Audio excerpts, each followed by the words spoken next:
Things fall apart. Things fall apart. We moving on, man. You know, the conversation's happening. You know, things are going down. The numbers are going up. Mm-hmm.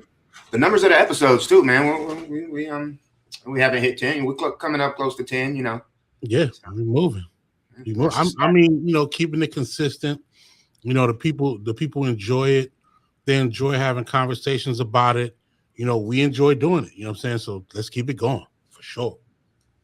Every which way I look, man, the conversation of generative AI is coming up in hip hop, and everybody's talking about Fenix Flexin. Oh man, bro, just canceled his tour. You know, every time we hear about tour cancellations, we see the term alongside it, low ticket sales. Right. But we're calling bullshit this time. I mean, first of all, how many tickets did Fenix Flexin expect to sell? You know, people like him, but he is a very regional artist. Yeah, and he's a growing artist. I mean, you know, take that into consideration. I think whoever his team is, or his label or whatnot, I think they jumped the gun. I think they believed that they had something with that latest record, and they jumped the gun. They should have slowed down, you know. Well, slowed down, or at least just told the truth. I mean, I was, you know, it's no shit that I listen to, but it's catchy. You know, yeah, I see the appeal. But why can't dude just say that he, you know, used AI? Not just used it, but made it with AI. Let me say this: is this the 2026? Is this the modern day Milli Vanilli? Is that what we're saying? Is that what we're saying? I mean, not to be funny, but let me say this: please be careful how you use AI. For this reason, AI can give you and the fans a misconception of the talent you have. What happens in this Fenix situation is he decided to do something different, whether he did the AI record. I mean, we could all listen to it and tell that it's some derivative of an AI record.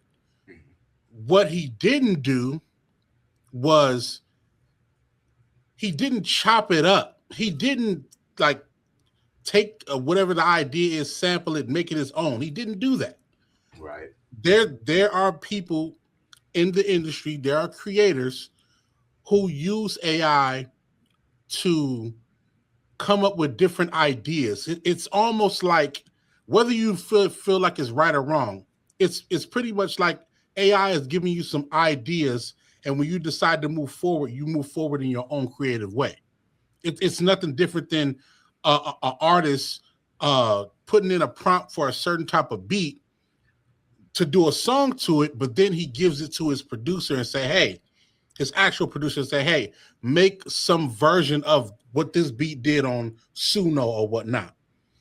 This Fenix record, it sound like it came straight out of, you know, AI, and it went straight from AI to the DSPs. And it looked like it too, from the video that he showed with the files, that him trying to still claim that it is not. Everybody can clearly see that it is. Right. You know what I'm saying? Then you in a section of trying to prove that the record is real, as opposed to people just enjoying the song for what it is. Also, with the dead giveaway is none of your previous records even sound remotely close to that record. You know, when people are starting to make a change, starting to make a change. Hence, when Common, you remember when Common came out with Electric Circus? Mm-hmm. You can gradually see that he was making a change even before that album came out.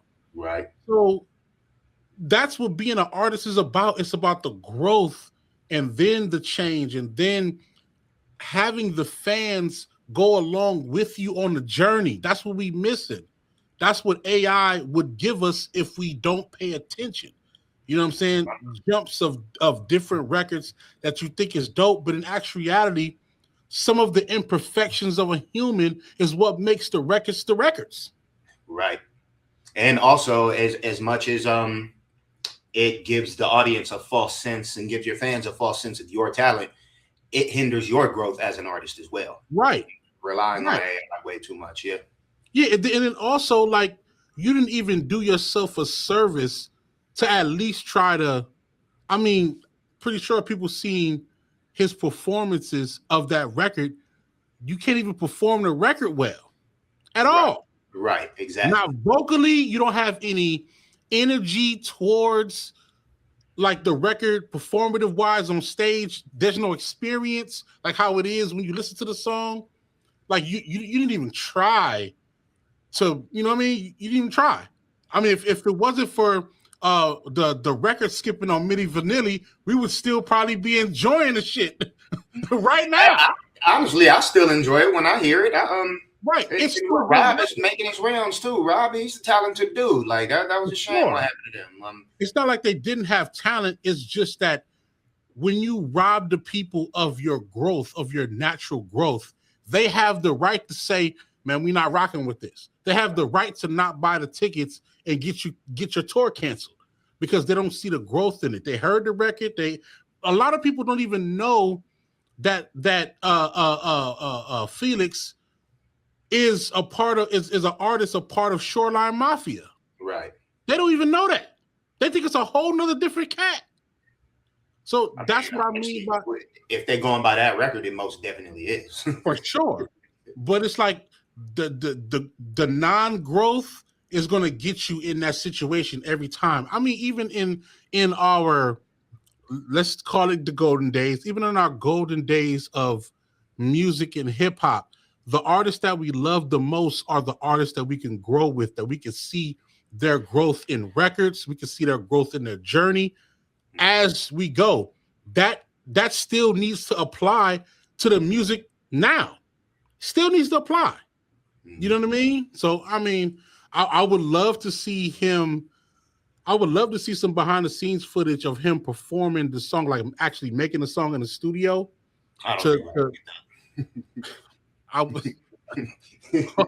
Hopefully he got the footage. I don't know, man. I don't know. Yeah, like you said, he been doing his thing. Shoreline Mafia, shout out Shoreline. They're not for everybody, of course, but right. But they got dope music. Yeah, most definitely. It just seemed like he didn't have to do that. You hinted at that, and not using generative AI to just spit out a song, but let your fans know. It just seemed really disingenuous not to just be ambiguous about it. Like don't say anything. Pretty much hint at it, play around with the idea, but don't just no. I know it 100%. Original. Stop it, bro. No, come on, man. And then on top of that, think about it. A lot of the times when people spit out songs from Suno, a lot of them write the actual lyrics, and they and the AI spits out the version that they feel like is the best. So you already got kudos for the words being what it is. Shout out to you for that. Well, I don't know about that. The dude Medicine dropped the video where he was playing around with Suno. He was basically, trying to expose him, quote unquote. Right. Kind of did that. It was spitting out every damn bar from. Yeah.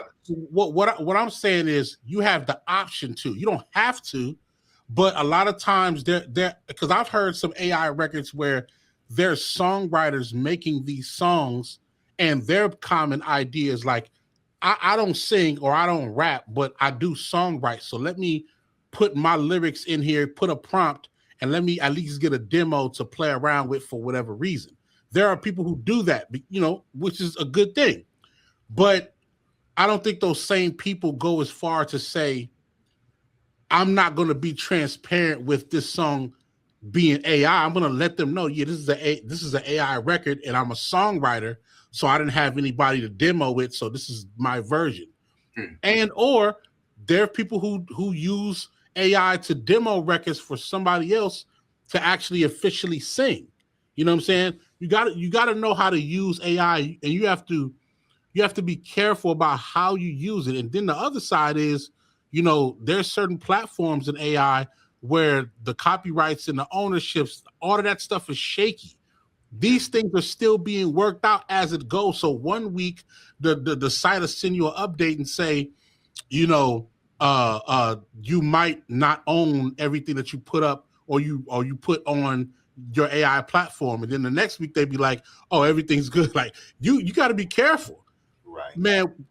Until these AI platforms have a solid reasoning of what they do, whether you own it or not, I'm not touching it. I'm not touching it. I'm sorry. Yeah. Have I played around with it before? For sure. Like I definitely type in like, hey, give me a 1 minute piano riff, so I could chop it to a sample. I love that. But even with that, you still, is it still under the same copyright laws, sample laws, things like that? And I'm unsure about it. So I'm gonna just go back to my original, chop it if I do sample a record. You know what I'm saying? You got to be careful with that. Is it over for Fenix? Well, that's a bad question. Right. I mean, it's never over if you're willing to go through the fire. You know what I mean? I guess. What is the impact of AI on hip hop specifically? Like an artist of his caliber or someone else, someone much bigger? I would say this.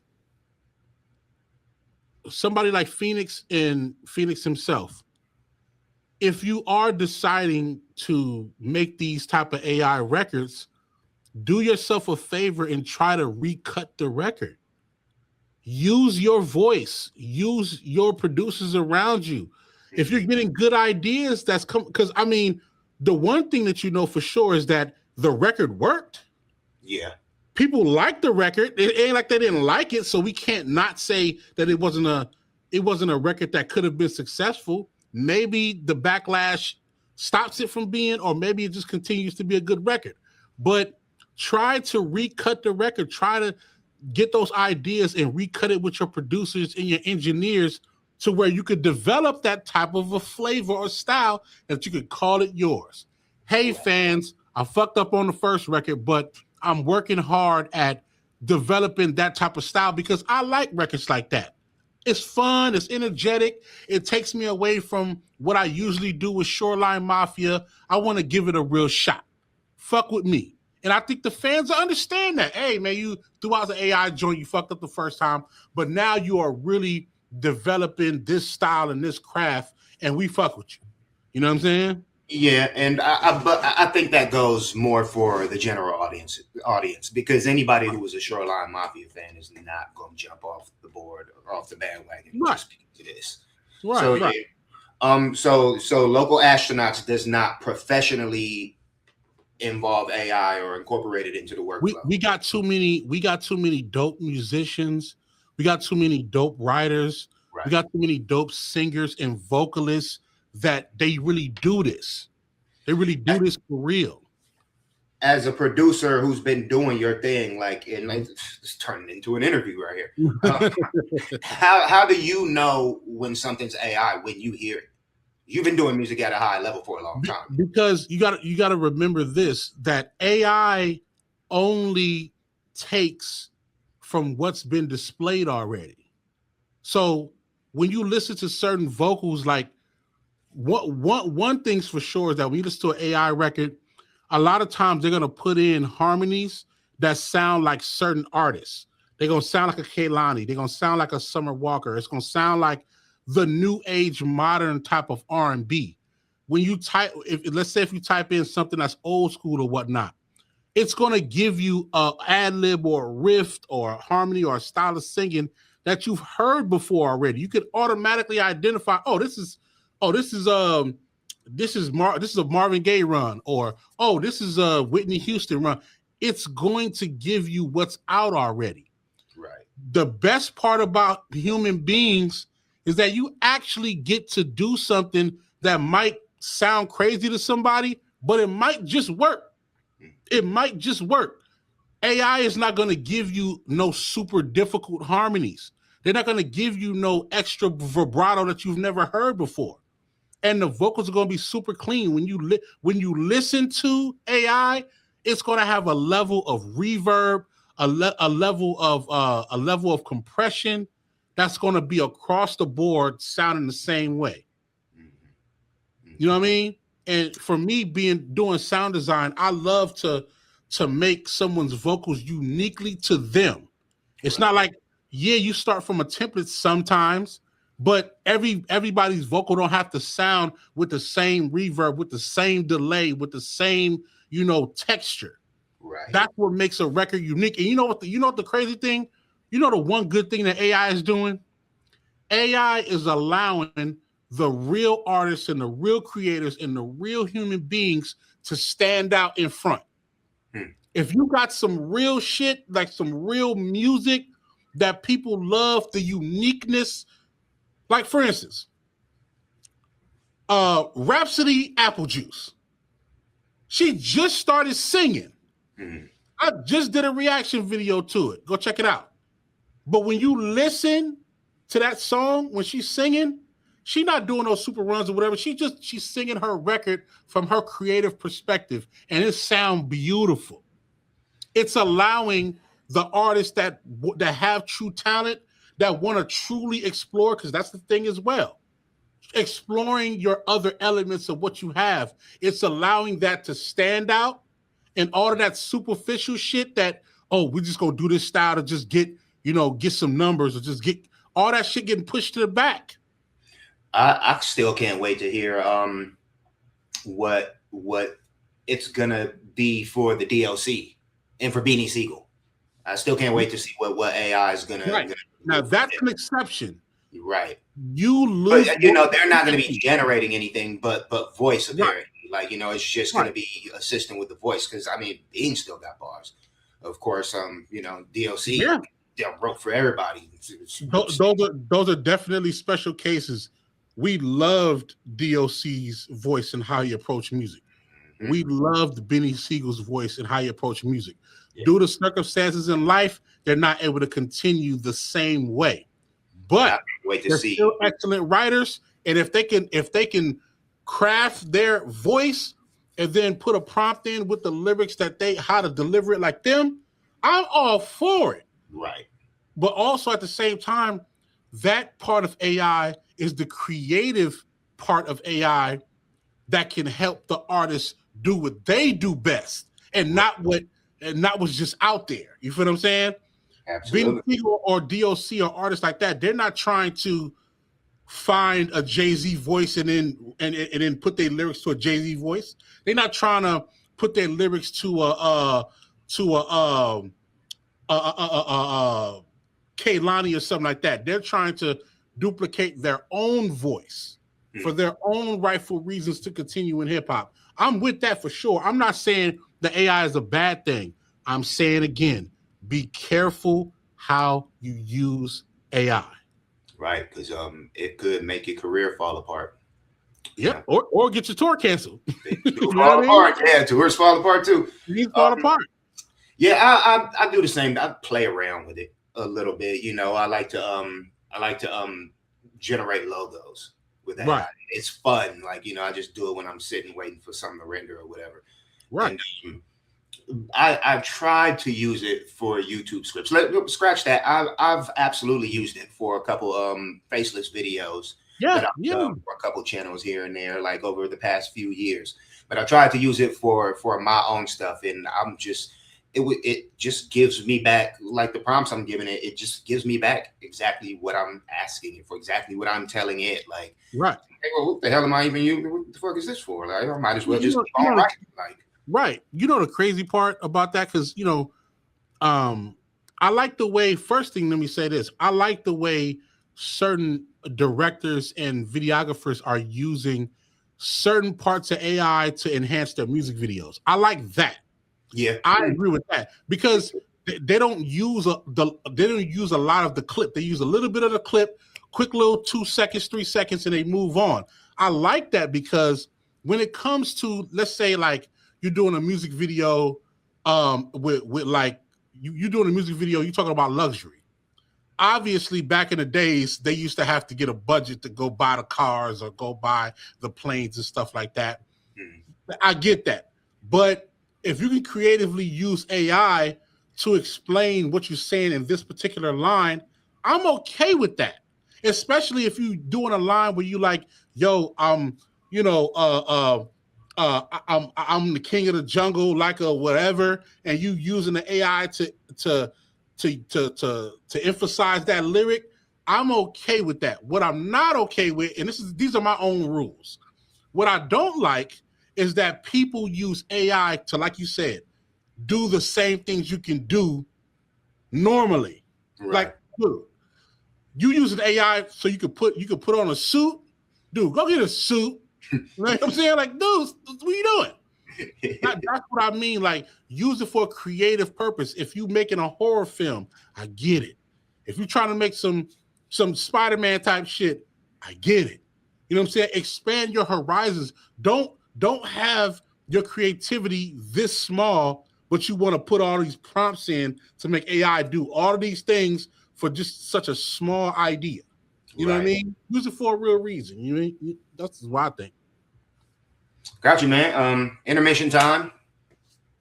Record of the day. Record of the day. Let's go. Absolutely. You already know what it is. Number from 1 to 10. Think about it while I shuffle. 5. Let's go with 5. 1, 2, 3, 4. Number 5 is, man, this is the one that started it all, isn't it? Yeah. This guy went through a lot of stuff. He's still going through a lot of stuff. His thing, breaking records, always in the news. 20 years later, when did this come out? 2004. Man, that's crazy to even think of. Rockefeller Records. That's 22 years ago. Always fun to see for promotion only, of course, but it means nothing. This is Kanye West's special debut. The College Dropout. Fire. The one that made him who he is. Fresh off his producer stint into, hip hop, rapping stardom. Double record here. Not a skip on it, of course. Not one skip. Not a skip on it. Standout record. Man, Spaceship, All Falls Down. Oh, we don't care what people say to all the drug deals. I gotta say, Through the Wire, this started it all. Listen, let me say this. Through the Wire was probably one of the most heartfelt records. For that to be his first record coming out, and for him to be ultimately that vulnerable, said a lot about where Kanye was going. Mm-hmm. He came out the gate being vulnerable. He came out the gate telling you, like, there's a lot going on in my life, and then on top of this, I get in an accident. On top of this, my face is wired up, and you're still not going to be able to stop me on what I'm doing, my journey. That's the Kanye I love. Mm. I can honestly say the iconic Shaka Khan sample for sure, and I love that. I love Through the Wire naturally. So that record did something to me. So that's definitely my record. But I want to say this: with all the antics that we have witnessed in the past 10 years of Kanye West, it's still not. His antics still has not tainted my thought process of him as the early creator. That album is still phenomenal. The whole campaign, College Dropout, is a real thing, man. You know how many people are college dropouts, and the thought process of being a college dropout is somebody who couldn't cut it. That's the thing about somebody who couldn't cut it. When that album came out, in my opinion, even, Graduation, it changed the trajectory of people thinking that everything was over when you became a dropout. It's not over. It's actually the beginning of something new. Yeah. And that album was phenomenal, man. That album was phenomenal. Executive produced by Sean Carter, Damon Dash, and Kareem Biggs Burke. Know it. The energy, I'm pretty sure the energy in that room, because Kanye came up to be an artist pretty damn fast. Like he had a couple of hit records, as a producer, and they gave him a chance. Or whether he took the chance, or they gave him a chance. Well, he spoke about that on my favorite of the record of the album, Last Call. Right. And he told this story about, hip hop, and they was trying to get him signed everywhere. And, you think we still got that Rockefeller deal? So won't you raise your glass, won't you? Yeah. Man. Definitely a classic album. Good choice too. Yeah, you really know how to pick them out of my collection here. Listen, you got a collection. You definitely got a collection. I love that album. I'm gonna have to go back and just listen to it and just put it on while I'm cleaning up. I'm gonna have to do that. There was supposed to be a last one in it too, right? After graduation, he just the theming of the college dropout. It was supposed to be a 4-album run, but then his mom passed, didn't he? Yeah, he switched gears fast. Yeah. And he went up another level. My graduation was my favorite of, that trilogy. And My Beautiful Dark Twisted Fantasy. That's one of my favorite albums ever. Yeah, I think that's my favorite Kanye album. For sure. It was oddly beautiful. We have a short clip to watch. It's a couple minutes. Back to the AI talk. Talking about Suno. And this is from a video by Rap Lore. Shout out to Rap Lore. He always does good work. Not to be confused with Trap Lore or anyone. Rap Lore. The article is, or the video is, Why is Hip Hop Terrified of AI? Here we go. Let me share.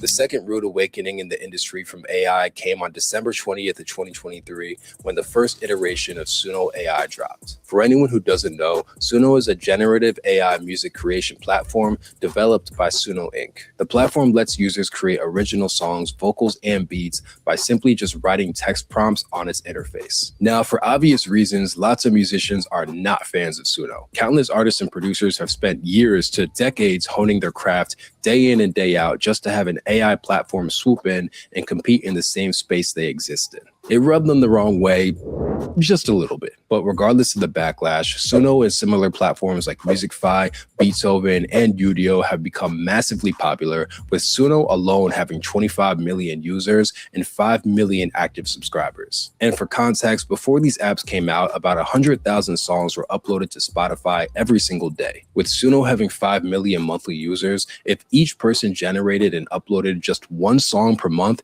it would still outpace Spotify's current upload rate by almost double. And that's if one song per month is generated. If it was one song per day or 10 songs per day, which could be done within seconds with Suno, it'd be a bad day for artists. This, by no surprise, has infuriated everyone in the industry. The influx of AI slop makes it harder for real artists to be seen and heard, which directly makes it harder for these artists and the people around them to earn their livings. Apps like Suno directly play into creators having more competition and less income. And adding insult to injury, Suno's AI-generated songs are trained on current music that exists in the marketplace. Suno dissects music that's currently released without permission from the creators and then uses it to generate its own music based off of their ideas with no compensation to the original writers. There's an extremely blatant example of this with a producer named K-Fresh, where Suno not only stole his beat almost to the T, but also had his producer tag in the track that it generated.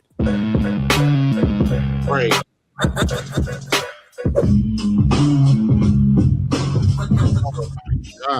Slimy. Extremely slimy. Extremely slimy was his words to describe it. Yeah, that's crazy. You hinted at that a little while ago. Artists, the people who put all this stuff in front of our face, it seems like they're always trying to find a way to screw over the people who make this stuff. I'm talking about the art, the hip hop, the music. What do you think about Suno stealing that dude's beat? I mean, first off, that's diabolical. That's diabolical. I mean, it's not new. That's not new. That this was. Let me say this. We have been. This is the reason why I'm not worried about it. So let me explain. We have been in the music industry, as far as creators, let's just take hip hop, 50 years plus, right? And we have dealt with people literally stealing music. literally stealing beats, literally stealing songs. A lot of people said that hip hop stole all the music. Right. You know, the sampling, whole controversy, the lawsuits, that changed hip hop like in a major fucking way. For sure. So I would say this, as a creator, that's going to continue to happen, whether by technology or by human. It's going to happen. But I like to say you have to be inspired by something. Continue. Right. But how you construct a song is purely yours. Like, the one thing, see, the people who are scared of AI are the ones who might feel internally that they're not talented enough to do what it is they do and not have a duplicate of it. In my opinion. I don't agree with that. You know, a lot of people's work is being put onto AI.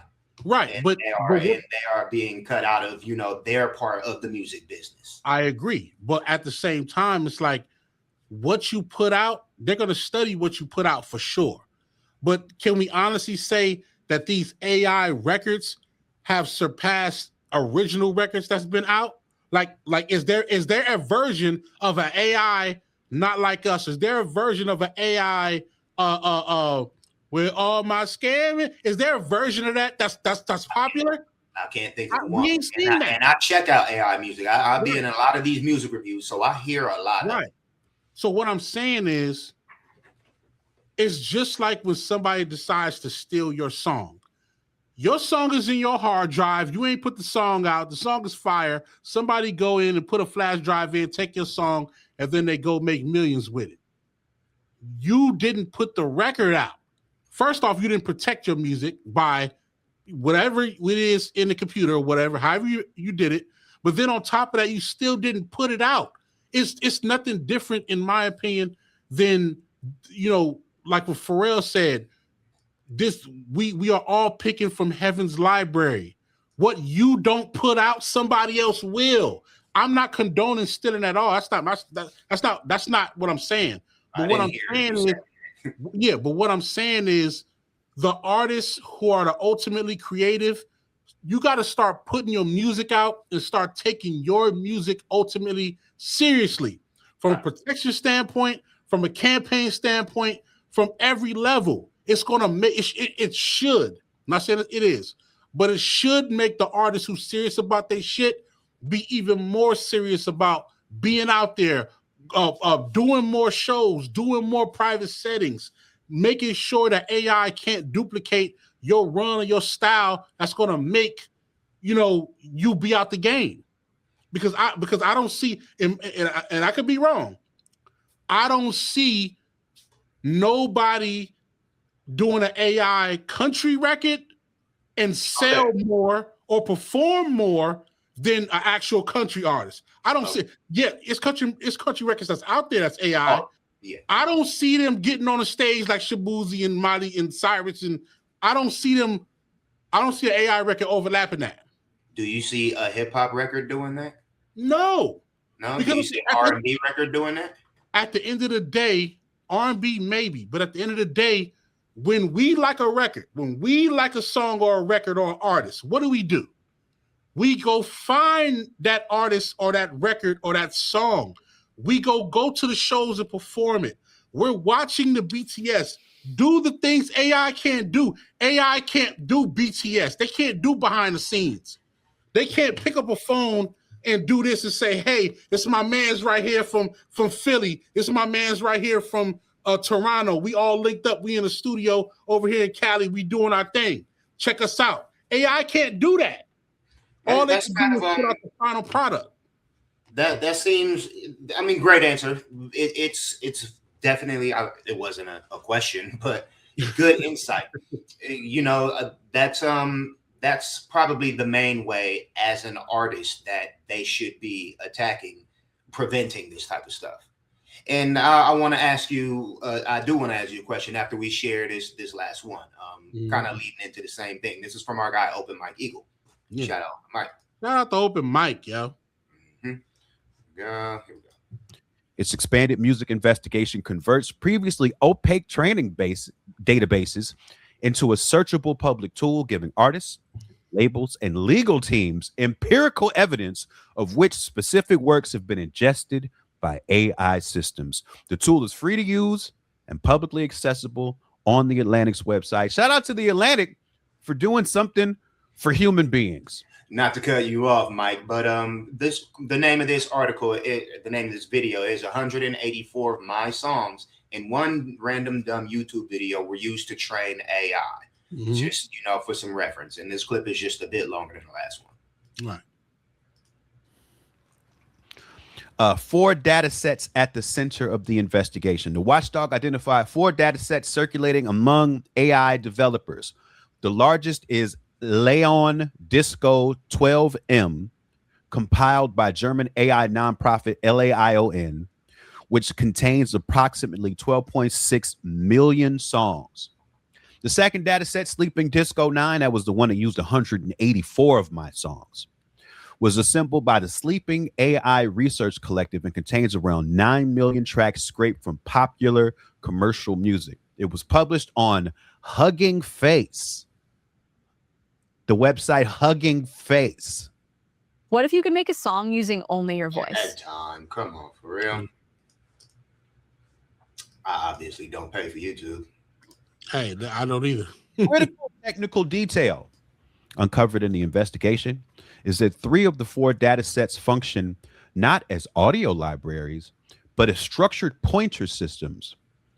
Rather than hosting audio files directly, they store metadata and URLs pointing to YouTube or Spotify, which AI developers then use alongside automated downloading tools to bypass platform logins, Janky advertisements, and other creator monetization mechanisms. So, well, it'll say it clearly here, but this method undermines the defense that developers only use freely available online materials, since the process involves coordinated circumvention of licensing agreements embedded in those platforms. So what this means is, in the use of these songs for training, in the use of these millions of songs, there's 12 million songs in one set and 9 million in the other set. And one would assume that part of this training involves the playing of these songs. It circumvents even the playing of the songs in any sort of monetizable way. So the fractions of a penny that should be gotten legally, even for playing these songs, they are bypassing that. Bypassing logins, bypassing any advertisements that might have been connected to the playing of these files in order to use them to train the AI model. So they're not even, they're not using stuff that's free, and they are not paying to engage with this content in any way whatsoever. But they're taking all the money. Yeah. They're raking in all the billions. Yeah. And you into that way. Go ahead. No, I'm just saying we need to definitely find a way to be able to eat off that. We got to eat off every element. If you want to train something, y'all got to pay. So that's kind of what I'm getting at. What are the ways that artists can prevent this stuff from happening, or at least make sure that they get paid when it does happen? Well, I mean, I don't have all the answers, but I think if you go, because there's a possibility to, and I've seen some artists do it. They take certain projects, or they take certain new projects that they put out, and they completely take it off DSPs, because the DSPs are usually the platforms that they pretty much getting into and getting the songs from. So that's one strategy. I don't know how efficient that might be, but let's say if you have your own website and you had your own direct to consumer, and maybe you are putting your music directly on your own website, or maybe it's a video file and it's actual music video and there is no audio file. Who knows? You know what I'm saying? Like there might be ways on the direct to consumer side that could probably help your song not be in that whole pool or audio pool with these DSPs. That's one way. We definitely need to have some people and some executives look into how we can get paid from these technical companies, using our AI. I mean, using our music for AI. You know what I mean? And I'd like to believe that is something that they're doing. You know, because they're hopefully, you know what I'm saying? Like they're shit scared of it too. You know, right. of what it can do and what it is doing.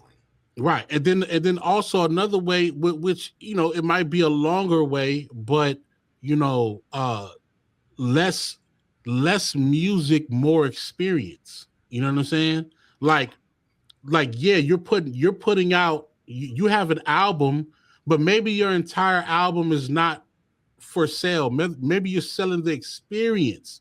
Maybe it's a new medium of how they consume music. Maybe, you know, I don't know. You know what I'm saying? Like, I mean, even though the Wu-Tang, remember the Wu-Tang NFT album, nobody really listened to it. I mean, maybe it's a situation where it's like you come pay for the experience to come listen to it, and nobody can leave with that music when it's done. Who knows? You know what I mean? Like, all I'm saying is, you know, creators are very resilient, and when we're pushed to the limit, we're gonna figure out a way to protect our music and protect our progression of our culture, and eventually we always land on top creatively. You know what I'm saying? We just need to do it monetarily.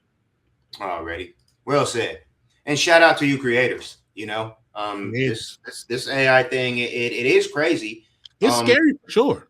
It's but like you're hinting at, I've never believed it to be the end of anything, because you know, creators are going to create, people are going to find a way to do what they do, and people are going to appreciate that. Yeah. And then you know, also keep in mind, like, and I'll just say this quickly, the evolution of any industry can do two things. It can either destroy the entire economy of that industry, or it can innovate the people in that industry to do something unique to preserve it. What happened when they started having these machines making cars?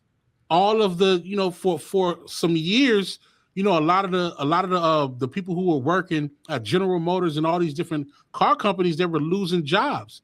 And then they realized, like, hey, if I could be an engineer, a technical engineer, I can manage these machines and put out more product, but also I can be in charge of this department, that department, me and a team of engineers.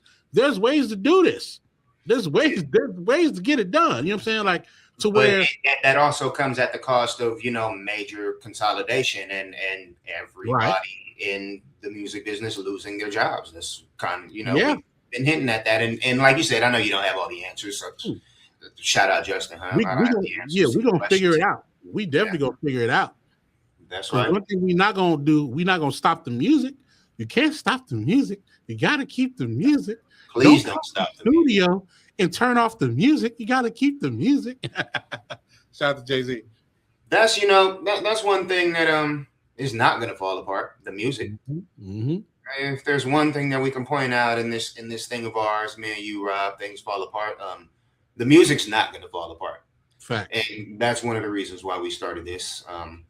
We're not gonna let it. So you keep doing what you're doing, and I'll keep doing what I'm doing. And people keep tapping in. Mm-hmm. This is Things Fall Apart. I am Frank 5D. Check me out on any app you can tap. Counselor Party Rob, you already know what it is, man. Type in Local Astronauts. Find us. Enjoy us. Let's get it. As we always do, ending out with the quote from Chinua Achebe from the novel. We might just start quoting Black from the album too. Might be cool. Yeah, why not? Today is, there was a saying in Umuofia that as a man danced, so the drums were beaten for him. Take with that as you will, as we're talking about this AI conversation, how people want to use it. Counselor, peace. Peace. WORKLOAD.